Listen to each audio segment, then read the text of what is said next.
ठीक है। अब भाई सुनो, जो चैप्टर हमारे चल रहा है, चैप्टर का नाम है हमारा केमिकल इक्वेशन एंड रिएक्शन। भाई चैप्टर का नाम क्या है हमारा? Chemical reaction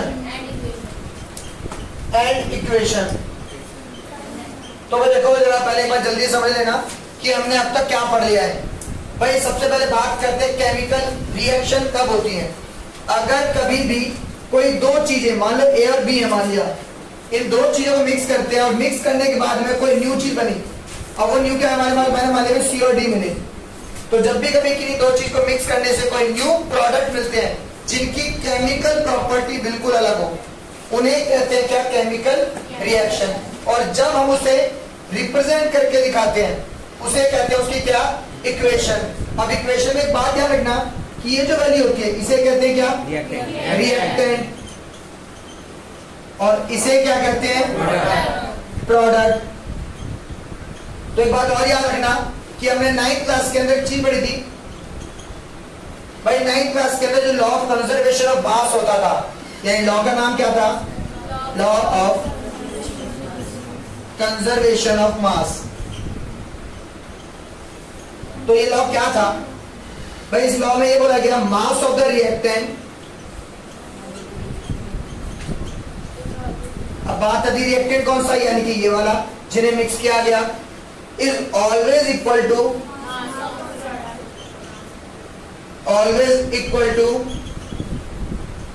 mass of product. और हमारे पास प्रोडक्ट क्या है? वो ये ना। अब इसके लिए एक एग्जांपल दिखाता हूं भाई, जो लास्ट की भी मैंने बता रखा एक बार। भाई मान लो H2 यानी कि हाइड्रोजन गैस थी, रिएक्शन करी इसने O2 से, ऑक्सीजन गैस से, तो क्या मिला हमें? H2O। तो सबसे पहले इस रिएक्शन को स्टेबल करते, बैलेंस करते हैं। तो यहाँ पर हाइड्रोजन दो, यहाँ भी हाइड्रोजन दो, ये तो बैलेंस है। पर यहाँ पर ऑक्सीजन एक, यहाँ ऑक्सीजन दो, तो मैंने क्या करा, पूरे को 2 से मल्टीप्लाई कर दिया। अब क्या हुआ? 2 टू 4, हाइड्रोजन 4 हो गए और 2 की मल्टीप्लाई करिए ऑक्सीजन से, तो ऑक्सीजन कितने होगा हमारे पास? 2, यानी कि ऑक्सीजन 2 है। तो मैंने हाइड्रोजन को 2 से कर दिया, क्यों? क्योंकि हमारे हाइड्रोजन कितने हैं? 4। अब हाइड्रोजन कितने हो गए? 4, और ऑक्सीजन कितने हमारे पास? 2। तो हमारे पास ये पूरा क्या है हमारा? और ये क्या है हमारा? अब देखो रिएक्टेंट का मास चेक करते हैं। तो देखो इसका 2, हाइड्रोजन का जो मास होगा 1 मल्टीप्लाई में 2, प्लस ऑक्सीजन कितना होगा? 16 मल्टीप्लाई में 2, 2 1 2, 2 2 4, प्लस 32, कितना आ गया? 36 U। U का मतलब क्या होती है? एटॉमिक मास यूनिट होती है। अब आते हैं यहाँ पर, तो मैं देखो यहाँ पर क्या है? 2, हाइड्रोजन की कितनी होती है? 1 इंटू में 2, प्लस ऑक्सीजन का कितना होता है? 16। तो कितना आ गया? 2 2 और 16 कितना हो गया? 18। 18 की 2 से करीब क्या आएगा? 36 U। यानी कि mass of reactant is always equal to mass of product. तो हमारे पास ये जो था हमारा पहला लॉ, और ये लॉ ही है जिसकी वजह से कोई रिएक्शन स्टेबल रहती है। ये तो हमारा पहला हो गया। अब 9th क्लास में एक लॉ और पढ़ा था, लॉ ऑफ कांस्टेंट प्रोपोर्शन। बिल्कुल ठीक है, लॉ ऑफ कांस्टेंट प्रोपोर्शन। अब उसका मतलब क्या था? उसका मतलब ये था जब भी कभी हम जो रिएक्टेंट लेते हैं, अब रिएक्टेंट के अंदर जो भी हमारे पास चीजें हैं, जैसे यहाँ पे हाइड्रोजन और ऑक्सीजन, ये दोनों हमेशा ही क्या होंगे? Same proportion. किस चीज का प्रोपोर्शन? बिल्कुल ठीक, यानी कि इनके मास का जो रेशियो रहेगा, यानी कि क्या चीज? Ratio of their mass is always be. अब ये कौन सा लॉ था? ये था भाई हमारे पास लॉ ऑफ कांस्टेंट प्रोपोर्शन। इसका मतलब क्या था? ये तो पता चल गया कि इनका मास का रेशियो जो रहेगा वो कांस्टेंट या फिर फिक्स रहेगा। इसका मतलब क्या था?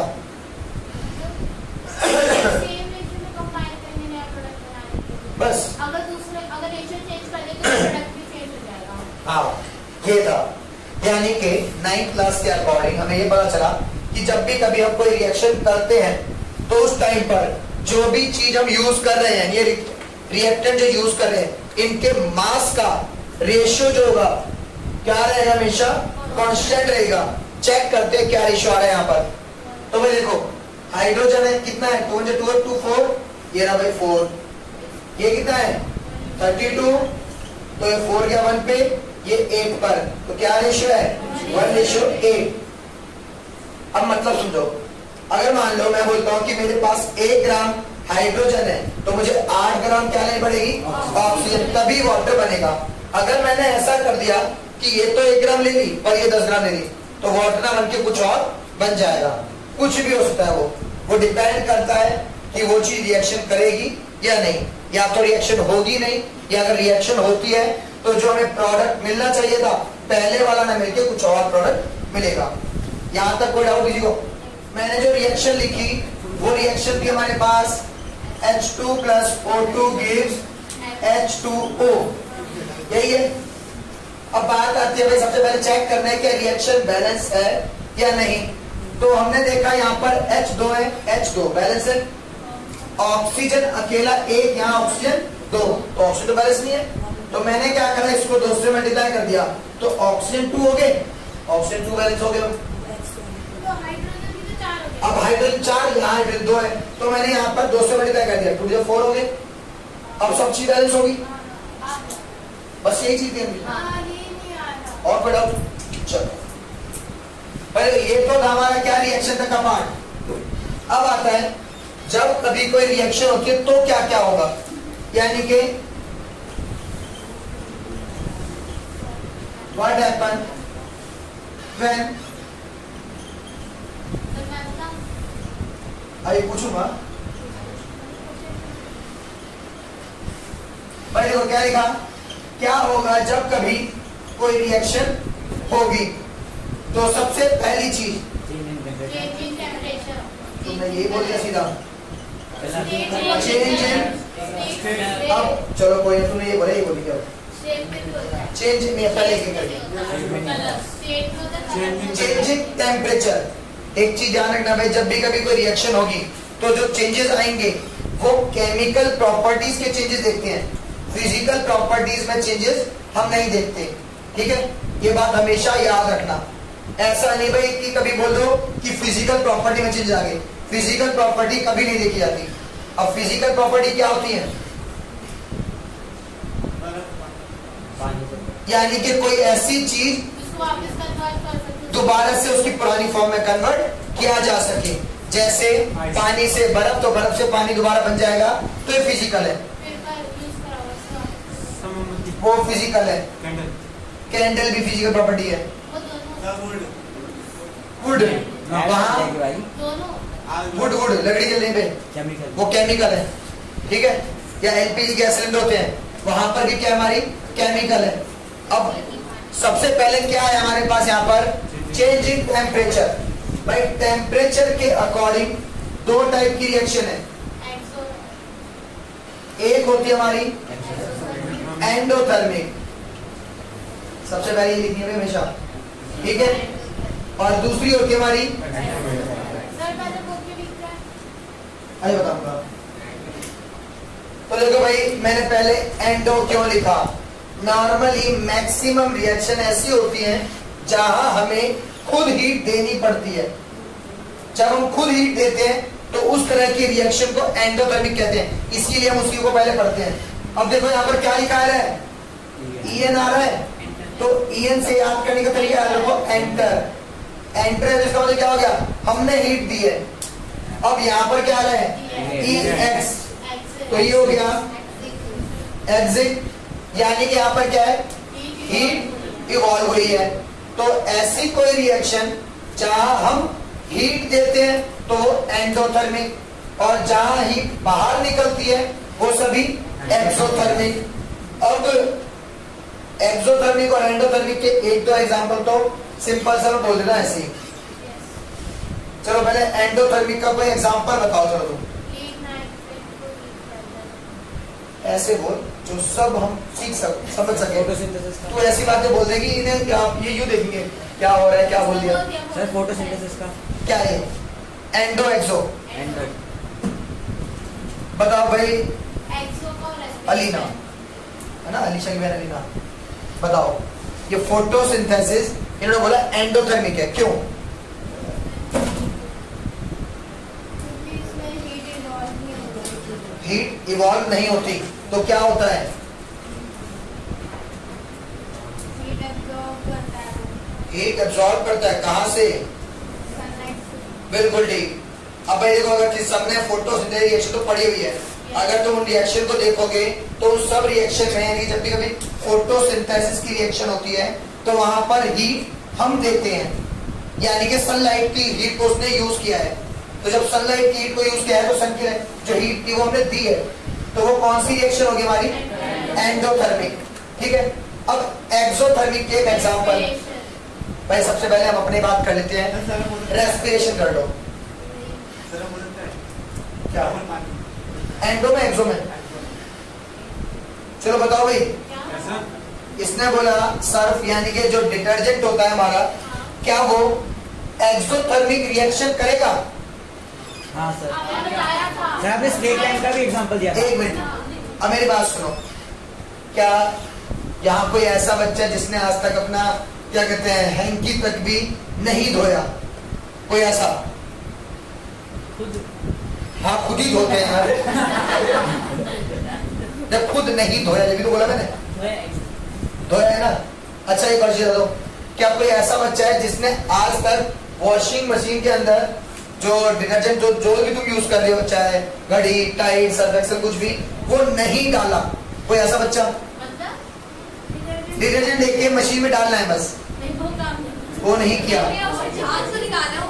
अब मेरी बात सुनो, अब सुनो, अब एक काम करना, देखो भाई मैं तो जो पढ़ाऊंगा ना उसमें कुछ ना कुछ वेस्ट करने की चीज बताता रहूंगा घर पे, जिससे सर नहीं, जब अपनी कल कपड़े धोने का हाँ तो ऐसा कर देना। अब तुम्हें करना क्या है, देखो मैं तो बोल दूंगा हाँ होती है, क्यों मानोगे होती है?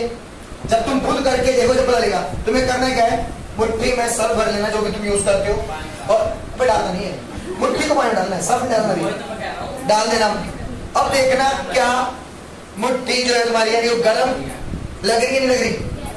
अगर गर्म लगी इसका मतलब क्या है, हीट निकली है। हीट निकली तो कौन सी होगी? समझे? और जिसको नहीं पता वो करके ऑक्साइड होता है। मतलब बिल्कुल सिंपल से ये जरा देख लेना। आवाज यही मूवी चला रहा है इसीलिए। और भाई देखो मैं पता जान के तुम नीचे भी कर दिए। अगर मैं लिखना हो तो मैं कहाँ लिखूंगा, इसमें इसलिए नहीं कर रहा। अच्छा कोई नहीं दिख रही है, देख लो। अब देखो अगर किसी ने ये देखा कैल्शियम ऑक्साइड, तो उसने करा क्या, सिर्फ कैल्शियम ऑक्साइड को लेके क्या करा, पानी डाल दिया, पानी ठंडा था, और जब कैल्शियम ऑक्साइड लिया वो पाउडर फॉर्म है, चूने की फॉर्म, जिसे नॉर्मली चूना भी कहते हैं। अब जैसे उसने पानी डाला दिख रहे बुलबुल निकल रहे हैं। अब एक चीज बताओ, क्या पहले कभी किसी ने, अब तो भाई आजकल घरों पे पेंट होता है, पहले टाइम था जब घरों पे सफेदी होती। एक्सोथर्मिक रिएक्शन, एक्सोथर्मिक कौन सी रिएक्शन है, जब हीट बाहर निकलेगी, अब्सॉर्ब नहीं है, हाँ एक्सिट होगी यानी कि बाहर निकलेगी, और जब हीट हम लेते हैं यानी कि अब्सॉर्ब की जाती है, वो कौन सी है, एंडोथर्मिक रिएक्शन के लिए एग्जांपल। एंडोथर्मिक का एग्जांपल तो तुम्हारा क्या होगा, फोटोसिंथेसिस रिएक्शन। एक्सोथर्मिक के लिए एग्जांपल क्या लिख दोगे, क्या क्या, रेस्पिरेशन लिख दोगे। कैल्शियम ऑक्साइड की रिएक्शन किससे, वाटर से, ठीक है। अब भाई दूसरा और क्या होता है, change in colour, change in, भाई देखो कलर में चेंजेस आ रहे हैं। अब कलर में चेंजेस को अगर सिंपल तरीके समझे तो फॉर एग्जांपल के लिए मान लो भाई हमने लिया टर्मरिक, मैं कई बार बोल चुका हूँ, ठीक है, और हमने क्या मिक्स कर दिया इसके अंदर,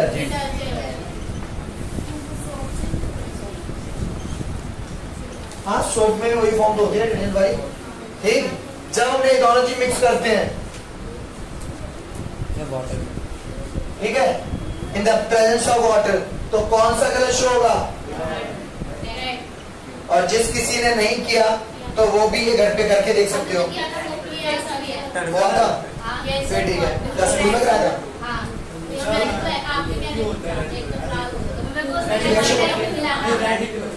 रिएक्शन होती है, बताता हूँ, फेस है वो, और जो हमारी टर्मरिक होती है वो क्या कहते हैं, इंडिकेटर होते हैं, बहुत अच्छे इंडिकेटर वो होते हैं जो एसिड बेस के बारे में बताते हैं।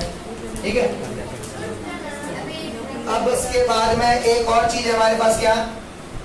Change in state.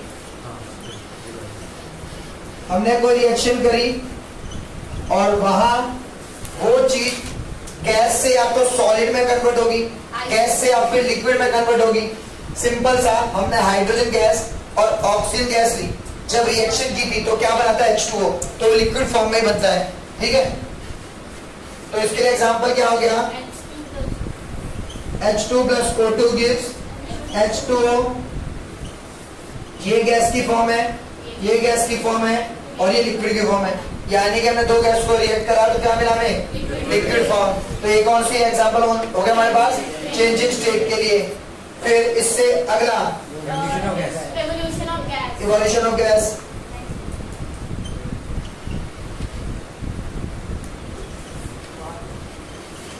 भाई इसका मतलब हो गया, हम कोई रिएक्शन करते हैं और वहां कोई गैस इवॉल्व होगी।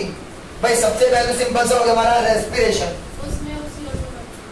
क्या निकलता है रेस्पिरेशन में? कार्बन डाइऑक्साइड, यानी कार्बन डाइऑक्साइड गैस रिलीज हो रही है। फिर एक और एग्जांपल, अगर हम कभी भी कोई भी कंबशन कर रहे हैं, कुछ भी चीज जलाएंगे, तो वहां मैक्सिमम टाइम दो गैस निकलती है, कार्बन मोनोऑक्साइड और कार्बन डाइऑक्साइड। अब ये भी डिपेंड करता है हम जो चीज जला रहे हैं, कंबशन कर रहे हैं, उस कंबशन पे। अगर कंप्लीट कंबशन है तो वहां हमेशा कार्बन डाइऑक्साइड निकलेगी, और अगर इनकम्प्लीट कंबशन है तो वहां निकलेगी कार्बन मोनोऑक्साइड। और कार्बन मोनोऑक्साइड एक जहरीली गैस होती है, यानी टॉक्सिक है। अगर कार्बन मोनोऑक्साइड थोड़ी देर के लिए छोड़ दी जाए तो जितनी देर हम बैठे हैं इतनी देर में सभी हम समुद्र में पहुंच जाएंगे। ऐसा कुछ नहीं होने वाला, सब कुछ रहो। ठीक है, रिएक्शन ऑफ गैस, हम कोई रिएक्शन करें और उस टाइम पे गैस इवॉल्व हो, गैस निकले तो उस तरह के रिएक्शन को हम क्या करते हैं? इवोल्यूशन ऑफ गैस की कंडीशन में आती है। सबसे सिंपल हो गया रेस्पिरेशन। जब हम रेस्पिरेशन करते हैं तो कार्बन डाइऑक्साइड गैस रिलीज करते हैं, एक एग्जांपल हो गया। फिर एक मैंने बोला, जब भी कभी कंबशन होगा, कंबशन मतलब कोई चीज चलाते हैं, तो उस टाइम पर भी क्या होगा?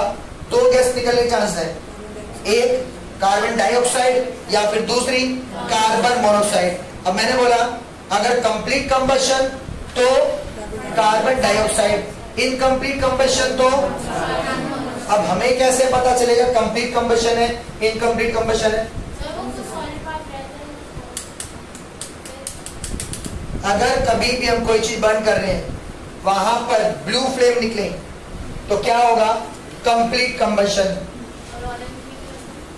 ऑरेंज या येलोइश निकले तो इनकम्प्लीट, यानी कि घरों में एलपीजी गैस यूज होते हमारे, वहां पर क्या होता है? ब्लू फ्लेम ही आती है, तो कंप्लीट कंबशन हो रही है। और अगर हम लकड़ी वगैरह जलाते हैं तो वहां पर येलो फ्लेम आती है, तो वो क्या है? Incomplete combustion. एक और चीज याद रखना, कंप्लीट कंबशन में धुआं भी नहीं निकलता और इनकम्प्लीट कंबशन में धुआं भी निकलेगा।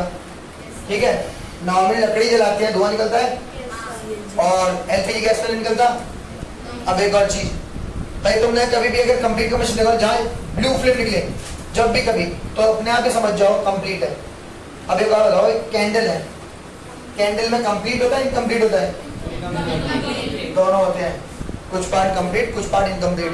इवन लकड़ी जलाते हैं तब भी कंप्लीट और इनकम्प्लीट दोनों पार्ट हो रहे हैं। क्या लकड़ी जलाते टाइम पे ब्लू फ्लेम नहीं आ रही?